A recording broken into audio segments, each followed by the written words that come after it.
Hey guys, అందరికీ తెలిసిందే మేము తిరుపతి వచ్చామని చెప్పి. సో ఇంకా దర్శనం అవగానే కాసేపు రెస్ట్ తీసుకొని ఇంకా మార్నింగే లేచి ఫ్రెష్ అయ్యి బయటకు అయితే వచ్చేసాం. నేను పొట్టు పెట్టుకొని అంటే మా డాడీ దగ్గరుండి పెట్టించారనమాట. ఇంక ఫ్లవర్స్ అయితే నార్మల్గానే నాకు ఇష్టం బాగా పెట్టుకోవడం నార్మల్ టైంలోనే. అలాంటిది టెంపుల్కి వస్తే అసలు పక్కా ఉండాలన్నమాట అవి. సో ఇక్కడ డిస్కషన్ ఏంటంటే కొంతమంది గోవిందరాజు గుడి ఇంకా మంగదేవ్ గుడికి వెళ్దామని, కొంతమంది ఏమో శ్రీపురం గోల్డెన్ టెంపుల్కి కాణిపాకం వెళ్దామని చెప్పేసి కొంతమంది.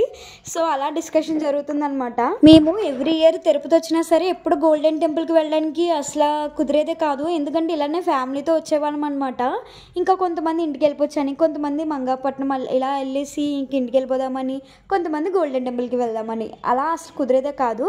సో ఈసారి అయితే గోల్డెన్ టెంపుల్కి వెళ్ళాలని పక్కా అనుకున్నాం, గట్టిగా అనుకున్నాము. సో అక్కడికే వెళ్ళిపోతున్నాం అనమాట. రేకులు అయితే మాట్లాడుకున్నాము, శ్రీపురం, కాణిపాకం, మంగాపట్నం.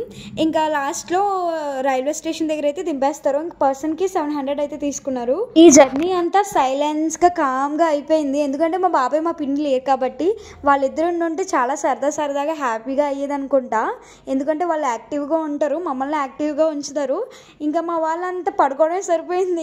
ఇంకా నేను కూడా అనుకోండి. ఇంకా పైనుంచి కొండ మించి కింద దిగడానికి అమ్మో నా తల ప్రాణం తోక్కొచ్చింది.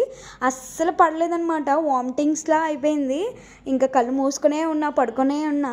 ఇంకా హోటల్ దగ్గర అయితే ఆగాము టిఫిన్ చేద్దామని చెప్పి. ఇంకా మా డాడీ ఫుల్ బూస్ట్ పెట్టారనమాట తిన్నంటే. ఇంక ఇలాగే ఉంటుంది, వికారంగా తినాలి, తింటే కొంచెం సెట్ అవుద్ది అని చెప్పి. సో కొంచెం తినేసి కాణిపాకం అయితే వచ్చేసాము స్టార్టింగే. ఇంకా మేము దర్శనానికి అయితే వెళ్ళిపోతున్నాము. అసలు ఖాళీయే ఉండట్లేదు, ఏ గుడి చూసినా సరే. ఎంతమంది అనుకుంటున్నారు, అసలు చాలా రష్గా ఉంటుంది. 2 hours అన్నా పట్టు ఉంటుంది. 2 hours అన్నా లైన్లో ఉంటే 3 hours పట్టు ఉంటుంది మాకు మేబీ దర్శనం అయిపోయింది.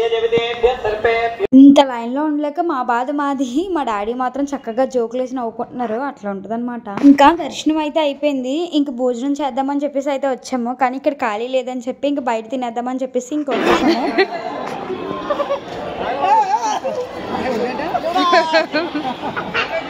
గోల్డెన్ టెంపుల్కి అయితే స్టార్ట్ అయిపోయాము. నాకైతే చాలా ఎక్సైట్గా ఉంది. ఎప్పుడు చూడాలని చాలామంది బాగుంటుంది అని చెప్తూ ఉండేవారు. ఇంకా మా ఆవిడకే తీసుకుంటున్నాను. మా డాడీ ఫుల్ బూస్ట్ పెడతారనమాట నాకు. ఇంట్లో ఉన్నప్పుడు అసలు ఏం ముట్టుకోరు, కానీ ఇలా బయటకు వచ్చి కొనుక్కొని తినడం అంటేనే నచ్చుతాయి మీకు అని చెప్పి. తమిళనాడు బార్డర్ అయితే దాటేసాము. ఇంకా అసలు తెలుగు అనేది లేదు ఇక్కడ. శ్రీపురం అయితే వచ్చేసాం మేము. ఇంకా దర్శనానికి వెళ్లే ముందు ఇంకా లంచ్ చేసి వెళ్దామని చెప్పేసి ఇక్కడ హోటల్కి అయితే వచ్చాము. మొబైల్స్ అయితే ఎలో లేదు. సో ఇంకా బయట ఇచ్చేసి సబ్మిట్ చేసి అయితే వెళ్ళిపోయాము దర్శనానికి. మేము వెళ్ళేసరికి 4 అలా అవుతుంది. ఇంకా 5:30కి అయితే ఓపెన్ చేస్తారంట. దర్శనం అయితే మాకు చాలా బాగా జరిగింది. అసలు 2 కళ్ళు సరిపోలేదు అనమాట. చాలా బాగుంది టెంపుల్ అయితే. ఇంకా మా తేజగడే హిందీ మాట్లాడతాడు కాబట్టి, ఇక్కడ అంతా హిందీ కాబట్టి మా డాడీ దాన్ని తోడేసుకున్నారు. అంతే గాయ్స్, నెక్స్ట్ వీడియోతో కలుసుకుందాం. Bye bye.